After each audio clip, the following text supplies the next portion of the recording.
नमस्कार. आयकॉन महाराष्ट्रामध्ये आपले स्वागत आहे. छत्रपती संभाजीनगर महानगरपालिकेमध्ये प्रभाग क्रमांक 26मध्ये शिवसेना शिंदे गटाने मोठ्या प्रमाणात प्रचारामध्ये आघाडी घेतली आहे. काय आहे याविषयी प्रचाराची धामधूम याविषयी जाणून घेतले आमच्या प्रतिनिधीने. उमेदवाराची प्रतिक्रिया. छत्रपती संभाजीनगरचे पालकमंत्री संजयजी शिरसाट साहेबांचा धन्यवाद. शिवसेनेच्या वतीने आम्ही या ठिकाणी 4 उमेदवार आहे. अ मध्ये आहे रुपाली रणजित ढेपे, ब मध्ये रमेश पंढरीनाथ बाहुले, क मध्ये रंजना अरुण हिवाळे आणि ड मध्ये मी स्वतः शिवाजी ज्ञानदेव हिवाळे स्वतः आहे. आज परिसरामध्ये पालकमंत्री संजयजी शिरसाट साहेब यांच्या माध्यमातून 80% पूर्ण या ठिकाणी विकास कामं झालेली आहेत. आज तुम्ही बघताय परिसरामध्ये जागोजागी सिमेंटचे रस्ते, ड्रेनेज लाईन पूर्ण झाली आहे, स्ट्रीट लाईट लागलेले आहे, पाण्याची लाईनसुद्धा जागोजागी टाकणं झालेली आहे. येत्या काही 4 ते 6 महिन्यामध्ये आपल्या परिसरामध्ये पाण्याची सुद्धा व्यवस्था या ठिकाणी होणार आहे. आज परिसराचं जर नेतृत्व करायचं असलं तर खंबीर असा नेता पाहिजे असतो. पुढील 5 वर्षासाठी सन्माननीय पालकमंत्री नामदार संजयजी शिरसाट साहेब या पश्चिम मतदारसंघ तसेच जिल्ह्याचे पालकमंत्री या ठिकाणी राहणार आहे. आज परिसरात आम्हाला जो नव्यानं जोडला गेलेला प्रभाग आहे जो राजनगर मुकुंदनगर, तर त्या प्रभागाचं डेव्हलपमेंट फक्त हे संजय शिरसाट साहेबच करू शकतात. ते सामाजिक न्याय मंत्री आहेत आपल्या संपूर्ण महाराष्ट्र राज्याचे. त्याच्यासाठी मी सर्व मतदार जनतेला फक्त विनंती करल का एकही ठिकाणी फक्त आणि एकच म्हणजे एकूण जर उमेदवार तुम्हाला जर निवडून द्यायचे असतील तर 4ही ठिकाणी धनुष्यबाणाला या ठिकाणी मतदान करा. सेवा, सुरक्षा आणि विकास हे जर कोणी करू शकतं तर ते फक्त धनुष्यबाणच करू शकतो. त्याच्यासाठी आमचे जे 4 उमेदवार आहे 4ही उमेदवाराच्या वतीने मी विनंती करतो की तुम्ही धनुष्यबाण निवडा. 4ही ठिकाणी धनुष्यबाणाला तुम्ही मतदान करा. गंभीर आहे आणि लोकांनी त्याच्यासाठी आंदोलन पण केलं. गुंठेवारीचा प्रश्न कसा सुटेल?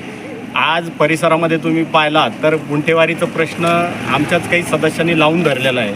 त्या ठिकाणी आम्ही उपमुख्यमंत्री असतील, मुख्यमंत्री असतील त्यांच्यापर्यंत आमची ज्या काय तळमळी होती लोकांची, आज गुंठेवारी प्रश्नाविषयी मी सगळ्यात पहिली बैठक मी स्वतःहून लावली होती न्यू इंग्लिश स्कूलच्या जागेवरती.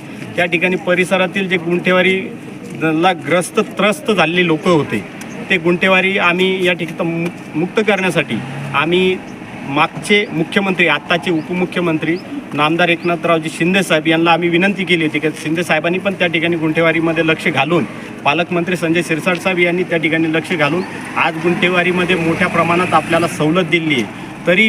तरीसुद्धा आज मी स्वतः गुंठेवारीचा एक आंदोलकच आहे. गुंठेवारीचा मुद्दा मी उचलून पकडलेला आहे. मी फक्त एवढंच या ठिकाणी बोलवलं का येत्या काळामध्ये गुंठेवारी मुक्त असा सातारा देवळाई परिसर प्रभाग क्रमांक 26 आम्ही या ठिकाणी करू. राजनगर मुकुंदनगरमध्ये मोठ्या प्रमाणात रस्त्याचं समस्या आहे. काय सांगाल त्याविषयी? त्याविषयी मागच्या काँग्रेसचा सरकारचा जो उमेदवार होता त्यांनी कुठल्याही स्वतःची तत्परता न दाखवता, लोकांच्या कुठल्याही सेवेत न जाता आज त्यांनी जो राजनगर मुकुंदनगरचा जे नुकसान केलेलं आहे तिथली जनता त्याला कधीही माफ करणार नाही. आज तो इतर कुठल्या पक्षात असेल मला त्याच्याविषयी घेणं नाही. मला माहिती की त्याला उमेदवारी मिळाली, अनुसूचित जाती जमातीमधून त्याला उमेदवारी मिळाली, त्याच्या फॅमिलीला उमेदवारी मिळाली. पण तिथल्या जनतेला माहिती आहे की त्यांनी कसल्या प्रकारे त्या ठिकाणी लूट केलेली आहे. ज्या ठिकाणी जर तुमचा स्वतःचा वैयक्तिक प्लॉट आहे त्या प्लॉटवरती जर बोर जरी घ्यायचा ठरला तर त्यांनी त्या ठिकाणी प्रत्येक त्या चालू असलेल्या बोरवाल्याकडून त्या प्लॉटवरती जाणं आणि त्याच्याकडून 3,000 रुपये वसूल करणं हा त्याचा नित्य नियम होता.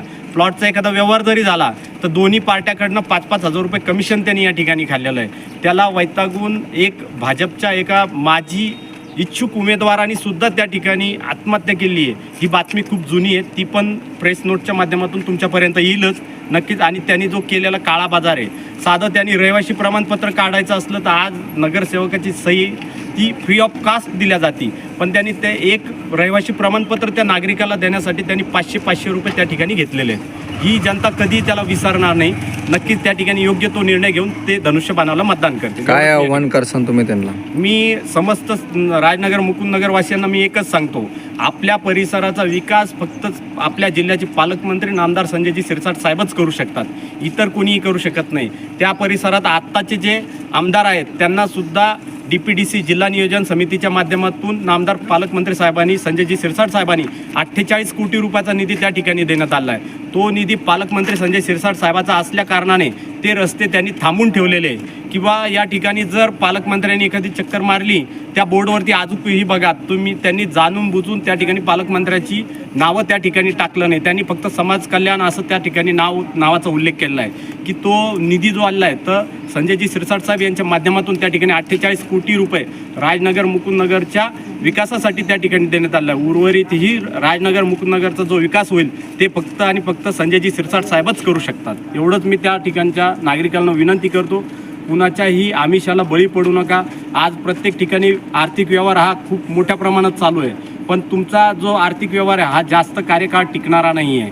आज आमच्याही परिसरातील जो माजी नगरसेवक आहे त्यांनी या गेल्या 9 वर्षामध्ये परिसरात सातारा देवळे असेल, राजनगर मुकुंदनगर असेल, या ठिकाणी एका सुद्धा मतदाराला कुठलीही मदत केलेली नाही.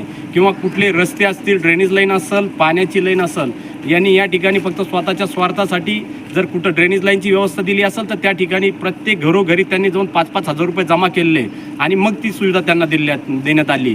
आणि या परिसरासाठी कुठलंही आंदोलन नाही, कुठंही झटणं नाही किंवा कुठंही तत्परता दाखवणं नाही. आज परिसरात तुम्ही जाऊन बघा, जागोजागी जर विकास कामं दिसत असतील फक्त पालकमंत्री संजयजी शिरसाट साहेब यांच्या माध्यमातून सिमेंट रस्ते असतील, ड्रेनेज लाईन असेल, स्ट्रीट लाईट असेल, पाण्याची लाईन असेल, गॅस लाईन असेल.